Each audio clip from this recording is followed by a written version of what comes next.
Salve, gente! Olha, quanto mais o tempo vai passando, mais memória a gente vai criando, né? E de vez em quando bate uma saudade de lembrar de determinadas coisas, às vezes coisas bobas, algum caso na infância, os encontros com a família, almoço na casa da avó, essas coisas. E os momentos que vivemos, os grandes marcos, as cicatrizes, tudo aquilo que fez a gente rir e chorar, tá lá, no saldo da conta. E a gente vai dando mais valor à nossa história. A vida não é sobre emoção? Então, o corpo humano nada mais é do que uma máquina de sentir. Todo o sistema nervoso central está ligado em circuito com os pensamentos, com as sensações, visão, tato, olfato, paladar e tudo vai lá para a cachola para ser organizado e processado. Às vezes você está dirigindo o carro, toca uma música que te traz uma lembrança e te põe aquele sorrisão no rosto e as células gritam. Eita! Você vê um filme, se emociona, ri, chora, torce pelo personagem. A arte foi criada com o propósito de entreter, mas, sobretudo, de promover sentimentos. Desde as tragédias e as comédias da Grécia Antiga até as peças de Shakespeare, essas obras não serviam só para divertir, mas também para abordar questões sociais, políticas, filosóficas, provocando pensamentos e discussões.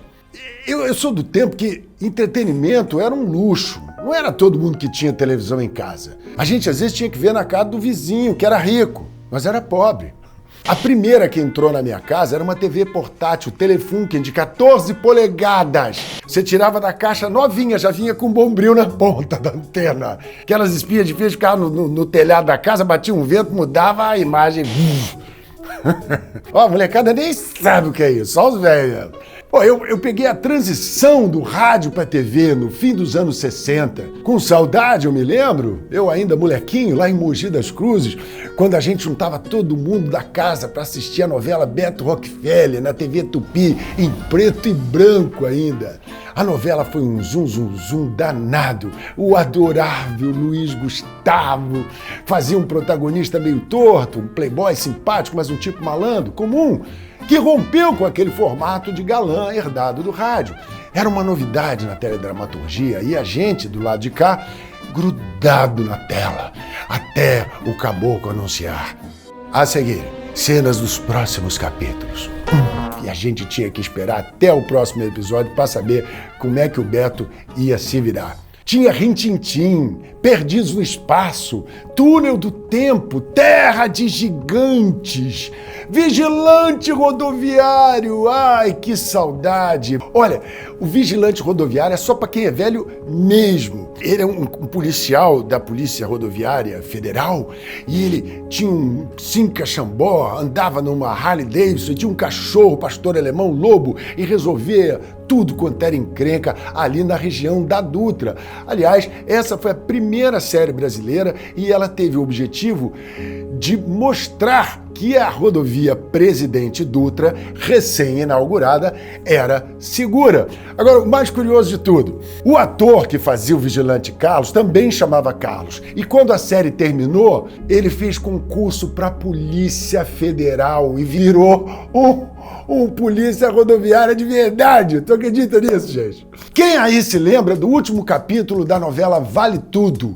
Quem matou Odete Reutemann? Era só o que se falava. Pra quem não sabe, a saudosa atriz Beatriz Segal fazia o papel de uma megera rica e poderosa e certamente não faltavam desafetos desejosos de sua morte.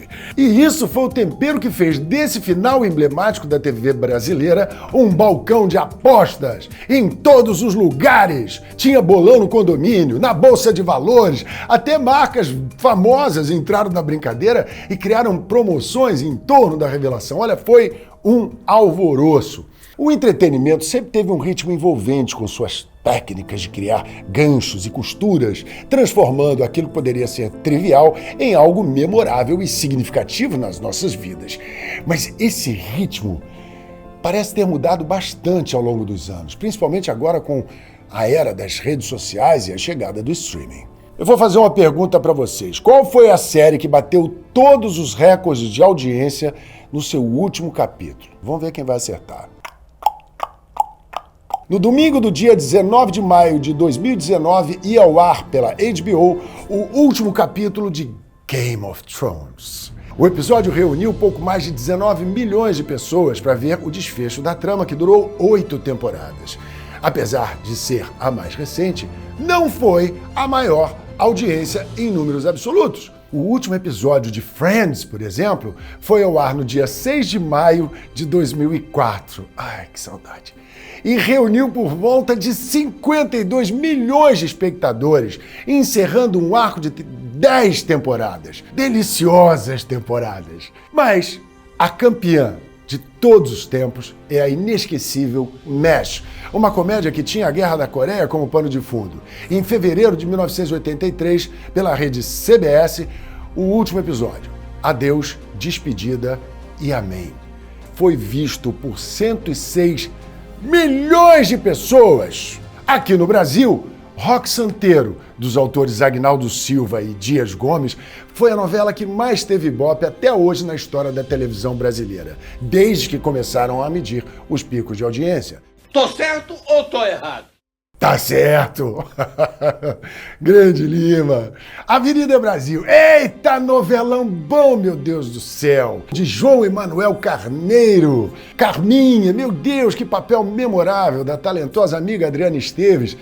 E meio que de lá pra cá, eu não me lembro de outro produto que tenha mobilizado tanto. Se você reparar, ao passar dos anos, as séries foram desidratando aos poucos, as temporadas foram diminuindo e a audiência também. A forma de consumir entretenimento mudou radicalmente e a arte se encontra num momento crítico. As plataformas de streaming tomaram conta de tudo e a reboque veio uma imposição de demandas onde a produção artística é vista e tratada como conteúdo, um termo neutro por essência, mas que gera um impacto profundo no processo criativo. Martin Scorsese, em uma entrevista para a revista Harper's, disse com muita propriedade que algoritmos são, por definição, baseados em cálculos que tratam o espectador como um consumidor e nada mais. Ele disse isso porque a experiência do cinema é muito mais do que apenas dar um match no seu gosto pessoal. A grande tela tem um magnetismo, um calor humano, aquela sessão cheia de outros seres humaninhos que vão reagir e vibrar ao mesmo tempo que você. E isso tem um efeito de pertencimento muito grande. Poxa, no meu tempo a gente ia para cinema que tinha 1000 lugares. Hoje você chega lá, é tipo 10 salas, cada uma com 200 cadeiras no máximo, e mesmo que o ingresso tenha ficado mais caro, ir ao cinema e olhar para aquela tela gigante, com aquele Dolby Surround na orelha, ainda é mágico. Mas a arte, que vira entretenimento, que agora está virando conteúdo, acaba entrando numa esteira de produção industrial, cujo principal objetivo é pontuar dentro das estatísticas matemáticas. Afinal de contas, a gente tem que alimentar esse bicho-papão chamado algoritmo. O impacto no mercado musical também é sentido. Hoje estima-se que mais de 100 mil músicas novas sobem para as plataformas de áudio todos os dias. Tem mais música do que gente para ouvir. Um artista, para se manter relevante no Spotify, tem que lançar single com uma frequência absurda. Existem produtores musicais que lançam uma faixa por semana. Você tem noção disso? Na minha opinião, tudo isso é porque a gente perdeu a nossa capacidade de curtir o bom e velho ócio. A gente tem que reaprender a ficar entediado.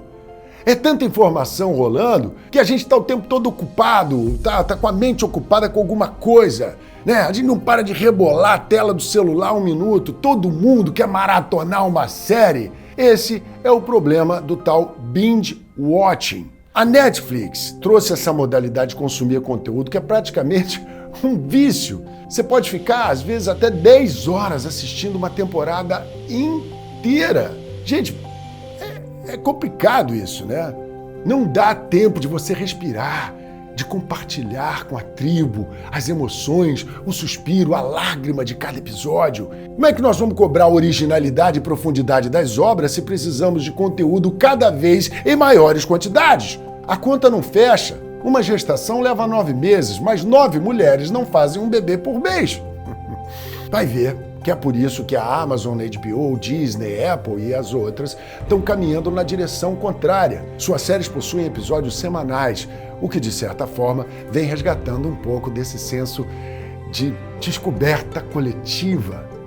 É bom saber que ainda dá para sentar na mesa de um bar e sofrer com os amigos o fracasso, as conquistas dos nossos heróis. Existe algo de incrível e valioso em dividir uma experiência, em viver e reviver um episódio e, no final de tudo, a gente escutar as opiniões de quem realmente importa, porque a emoção humana vai ser sempre o nosso melhor algoritmo. Tô certo ou tô errado?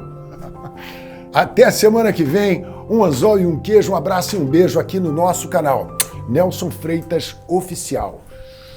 Puf.